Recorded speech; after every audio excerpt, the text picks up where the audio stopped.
ان الحمد للہ والصلاة والسلام علی رسول اللہ اما بعد قال اللہ تبارک و تعالی فی القرآن المجید والفرقان الحمید فخلف من بعدهم خلف اضاعوا الصلاة واتبعوا الشہوات فسوف یلقون غیا۔ سامعین محترم، قوموں کی جو تاریخ ہوتی ہے، جو ہسٹری ہوتی ہے، اس کو دیکھ کر لوگ اپنے عروج اور زوال کا اندازہ لگاتے ہیں۔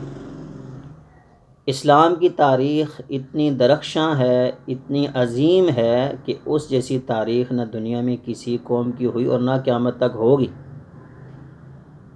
لیکن المیہ یہ ہے کہ ہمیں ہماری جو تاریخ پڑھائی گئی ہے صرف مطالعہ پاکستان تک محدود ہے۔ اب تو محدود چند اسکول کے جو ایک مخصوص ادارے کے انڈر ہیں، وہاں تو ہسٹری اور جیوگرافک چیز کی نام ہی کوئی پڑھائی نہیں جاتی، اور یہ بھی بہت بڑا ایک میں سمجھتا ہوں کہ سازش ہے اپنی نیو جنریشن کو اپنی ہسٹری، اپنی تاریخ سے دور رکھنے کی۔ انگریز نے جب تسلط کیا ہندوستان پر تو وہ مکمل اس پر کنٹرول نہیں کر سکتا تھا۔ اس نے کہا جی کیا ہونا چاہیے، تو لارڈ مکالے کو بلایا گیا۔ لارڈ مکالے نے کہا کہ جس قوم کا نصاب تعلیم تبدیل کر دیا جائے اور اس کی ہسٹری بلا دی جائے، وہ قوم اپنی تاریخ کو بھول جائے تو پھر ان سے جس طرح کی مرضی کام لے لو۔ آج ہماری تعلیم بھی کھوکھلی، نظام تعلیم بھی کھوکھلا، نکارہ قسم کا، جس کے اندر رٹے رٹائے چند لوگ تو سامنے آ رہے ہیں، لیکن نہ کوئی تحقیق والا آ رہا ہے اور نہ کوئی عظیم انسان پیدا ہو رہا ہے، وہ ہو گئے جو پہلے تھے۔ بہرحال اسی طرح ہمیں اپنی ہسٹری بلا دی گئی، ہمیں اپنی تاریخ کا پتہ ہی نہیں ہے۔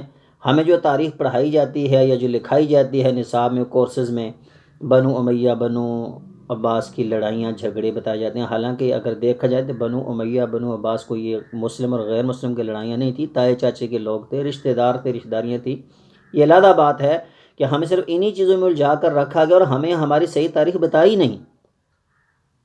اور اس تاریخ کا المیہ ہے کہ جلیل القدر صحابہ کرام کو بھی لوگوں نے تان اور ان کے اوپر زبان درازیاں کرنی شروع کر دی، اور ان کی ذات مبارکات جن کی وجہ سے آج ہم مسلمان ہیں، ان پر جو ہے لوگوں نے وہ الزام تراشیاں شروع کر دی۔ امام ابو زرع رازی رحمۃ اللہ علیہ فرماتے ہیں کہ اللہ کا قرآن سچ ہے، رسول اللہ سچ ہیں۔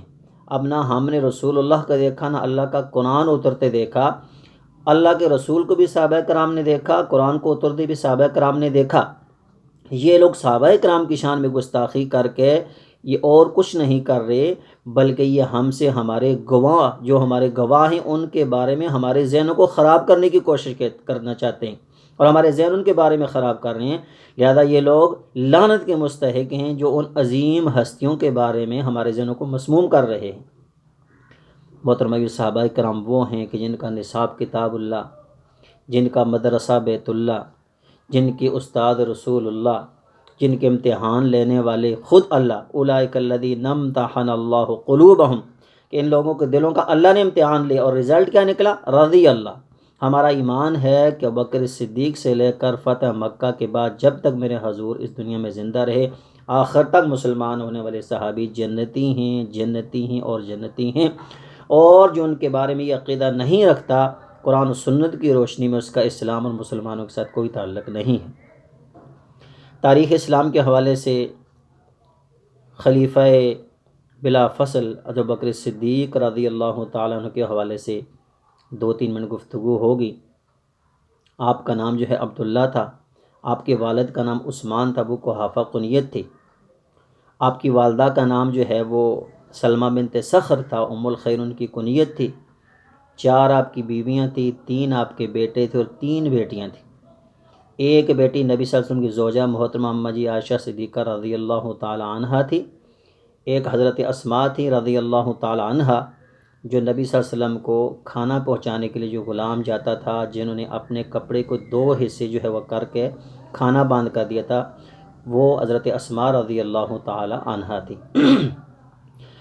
حضرت بکر صدیق فرماتے ہیں کہ میں نے جاہلیت میں بھی کبھی کسی بت کی پوجا نہیں کی۔ مجھے میرے والد جو ہے ایک بت خانے میں لے کر کہا یہ بڑے لوگ، ان کی تعظیم کرو۔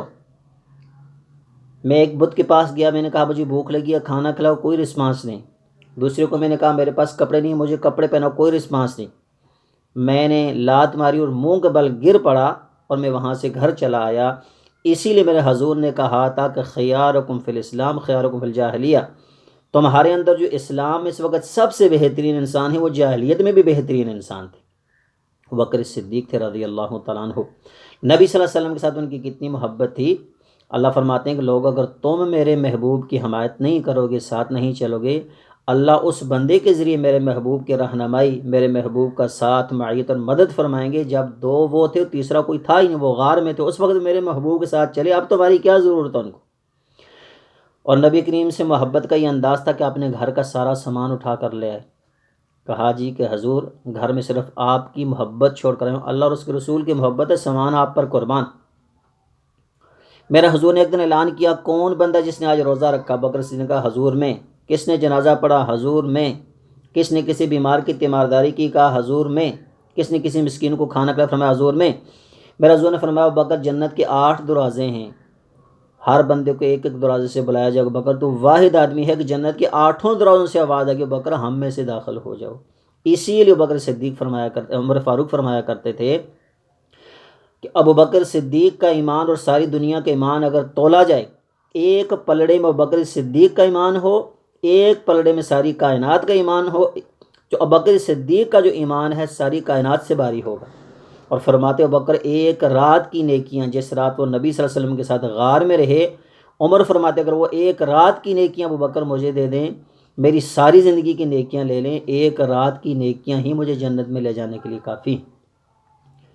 ابو بکر صدیق ایسی عظیم شخصیت تھے کہ جن کے بارے میں صحابہ کرام نے فرمایا ابو بکر تم واحد وہ عظیم ہستی ہو، تمہارے خاندان پر کوئی بھی پریشانی آئی مسلمانوں کے لیے اللہ نے اس میں آسانیاں کر دی۔ اماں جی پر تہمت لگی، اللہ کریم نے برائی کے حوالے سے سورہ نور کے پہلا پورا رکوع اتار دیا، پانی ختم ہو گیا، اللہ کریم نے تیمم کی آیات نازل فرما دی، صدقہ خیرات کے حوالے سے متعدد آیات بکر صدیق کی آل کی وجہ سے اللہ کریم نے مسلمانوں کے لیے نازل فرمائی۔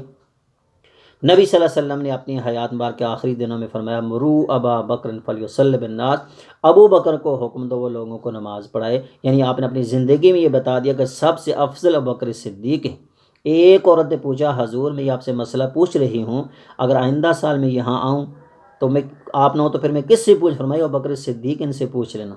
متعدد واضح اشارات کنایات سے یہ میرے حضور نے بتا دیا تھا کہ میرے بعد مسلمانوں کے نظام کو، مسلمانوں کے انتظام انسلام کی ذمہ دار بکر صدیق ہوں گے۔